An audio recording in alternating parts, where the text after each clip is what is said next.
Hi, Peter Charles here, Folk to Life Fly Fishing. And today we're going to look at a streamer fishing method that I started using about 30 years ago. And I call it the U method. I know it's not an elegant name, but it's the best I could come up with. And it's sort of counterintuitive. It's not the type of thing most people do, but I found it to be highly effective. But it's best fished when temperatures are ideal for the fish. So, that, 15 degrees Celsius, 50 degrees Fahrenheit type of area. You don't have to be precise with that, but somewhere in that ballpark. You don't want it too hot, too cold, because you're relying on the fish to move to the fly. The streamer is running shallow and it's running fast, and that usually triggers strikes from aggressive fish. And they're a lot of fun because with this method, because the fly is so close to the surface, you often see the take as well as feel it. And that part's quite a bit of fun. Anyway, so let's get into what the U method is all about. So we've got ourselves a nice little stream here. And normally when we're fishing this stream, we would cast 45 degrees downstream across the stream. Very typical. Everybody does it.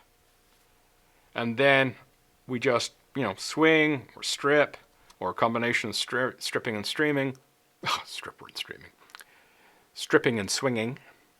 And then when it's over, we just pick it up, take a step downstream, and recast.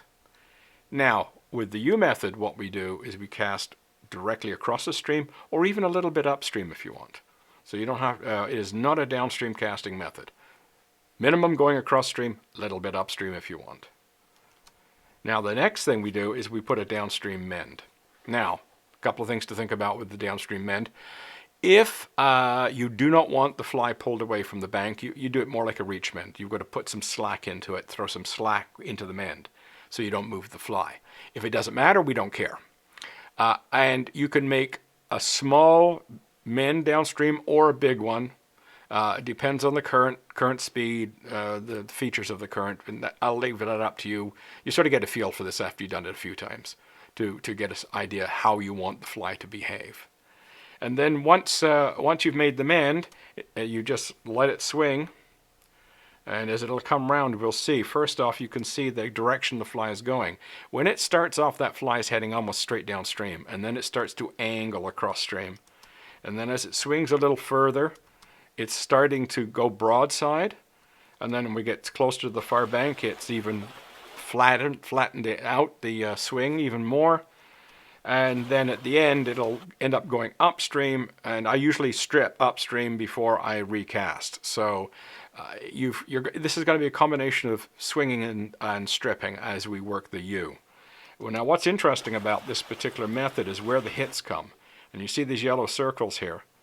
This is where you're most likely going to get the hits on the corners, and that's where we normally strip. So I might swing through here.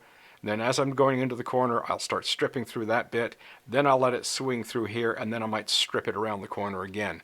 And I'm combining a change of speed with the change of direction. And that's what interests the fish, because it looks like the prey item is trying to get away. And that's what triggers the strike.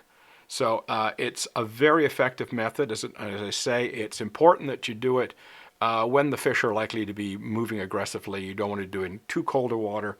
And then the fish just sit there and go, I can't be bothered.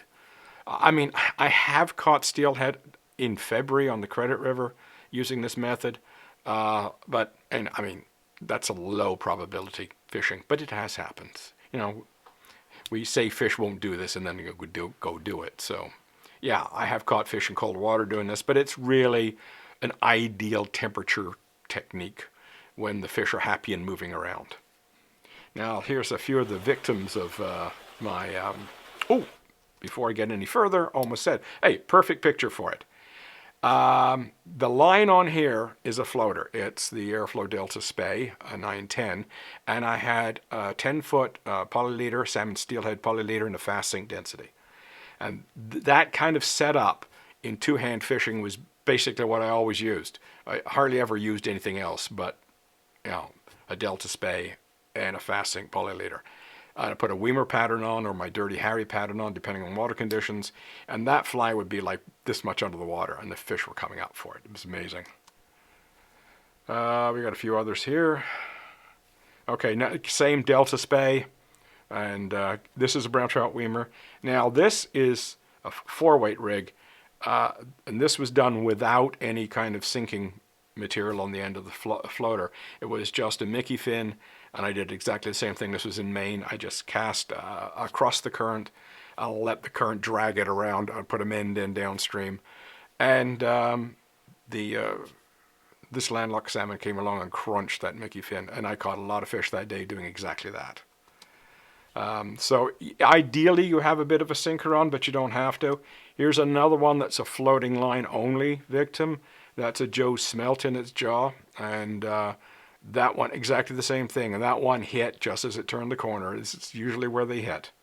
Pretty well every steelhead I've caught on that pattern technique has been where they turn the corner.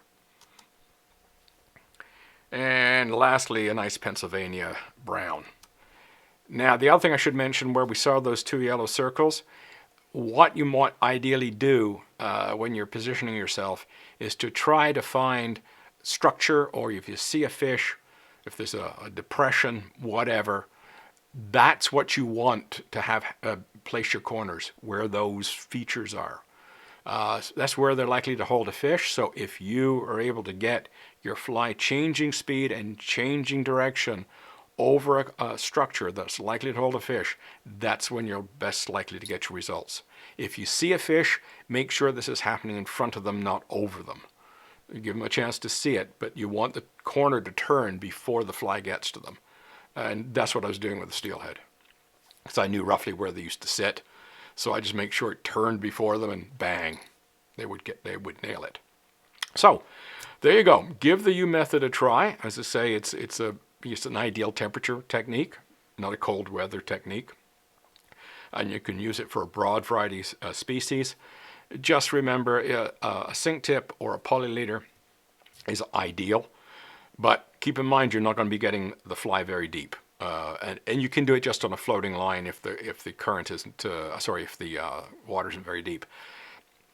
The little creek I showed in this video, I would fish that with just a floater. You no need to go with any kind of sinking material at all. You only need a polyleader or a sink tip if the water's like 3 feet deep or something like that. And even then, you're not getting down very much. So keep that in mind. Give it a try. It works like a charm, and it's a lot of fun, because it's not just, cast down as it goes around. You're active with it. You're thinking about it. Okay, I want to turn the corner here. I want to speed up. I want to slow down. You're much more involved in the process than just letting it swing across. And that's what makes it fun. Plus, you often get to see the strike. So, give it a try, the U method. Cheers.